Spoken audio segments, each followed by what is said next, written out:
Petite question, comment arrêter de faire une fixette sur une substance après un arrêt?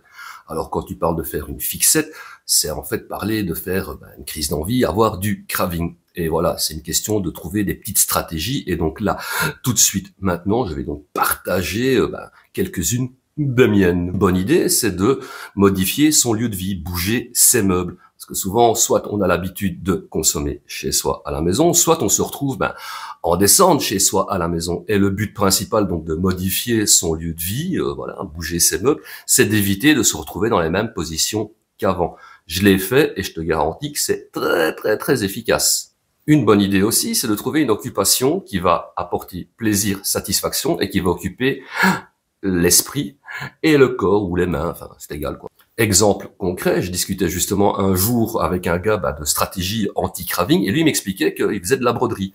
Je suis pas en train de t'expliquer que tu dois faire de la broderie ou te lancer dans le tricot ou quoi que ce soit, enfin de ce style-là. Mais en tout cas, voilà, quand lui il fait sa broderie, ça lui apporte plaisir, satisfaction et ça lui occupe l'esprit et les mains pendant vachement longtemps. Quand il est occupé là-dessus, il est parti pour 5 heures. Et donc voilà, il s'occupe l'esprit, il s'occupe les mains, ça prend du temps et à la fin, il voit le résultat et c'est très satisfaisant.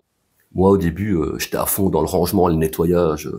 J'arrêtais pas, quoi. J'ai beaucoup de figurines Star Wars, donc je faisais les poussières de ça, j'ai replacé les objets, machin.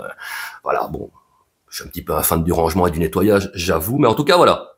À la fin, quand t'as bien tout rangé chez toi, t'es content, t'es satisfait, il fait clean chez toi. Mais bon, voilà. C'est un petit truc comme un autre, quoi. Quoi qu'il en soit, quoi qu'on choisisse, faut que l'occupation, voilà, amène quand même un petit résultat à la fin qui procurera, un plaisir de donc satisfaction. Et une des stratégies que moi j'emploie le plus, c'est de laisser passer l'orage.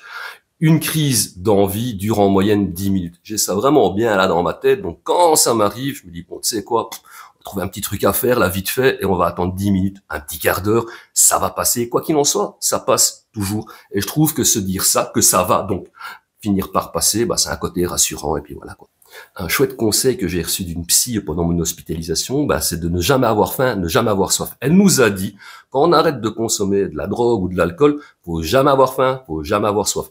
Ça peut être un petit peu la porte ouverte, tu vois, au goût infrage, mais en tout cas, voilà, c'est important, ça comme notion, ne jamais avoir faim, ne jamais avoir soif quand on arrête un produit. Donc voilà, manger un bon plat bien gras, boire une boisson bien sucrée ou une bonne petite pâtisserie de derrière les fagots, ça amène du plaisir et de la satisfaction. Depuis que j'ai arrêté de boire, de fumer de la weed, de prendre de la C, des extas, machin, chose chouette, depuis que ça, je me fais plaisir en m'achetant, oui, forcément, des petits trucs à manger qui font plaisir, une chouette petite pâtisserie.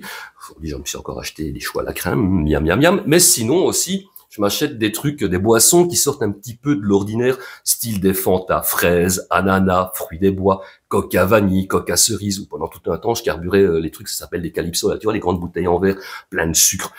Et voilà, ça me faisait plaisir, ça m'apportait de la satisfaction d'avoir ces petits trucs, tu vois, en semaine pour me détendre devant la télévision, par exemple. En résumé, quand on arrête un produit ou des produits, il faut se trouver des stratégies qui vont nous correspondre, répondre à nos attentes et apporter, voilà, comme je l'ai dit, du plaisir et de la satisfaction. Sinon, voilà, comme je l'ai dit, t'attends, on attend, ça passe toujours, ça finit toujours par passer une crise d'envie. Encore un petit détail, un petit truc, que je trouve rassurant, c'est que le craving, à force de le gérer, à la fin, ça devient un réflexe conditionné. Quand ça arrive, on a directement les bonnes stratégies qui se mettent en place et comme je l'ai dit, on le gère tranquille et au final, sans toucher une sans secouer l'autre.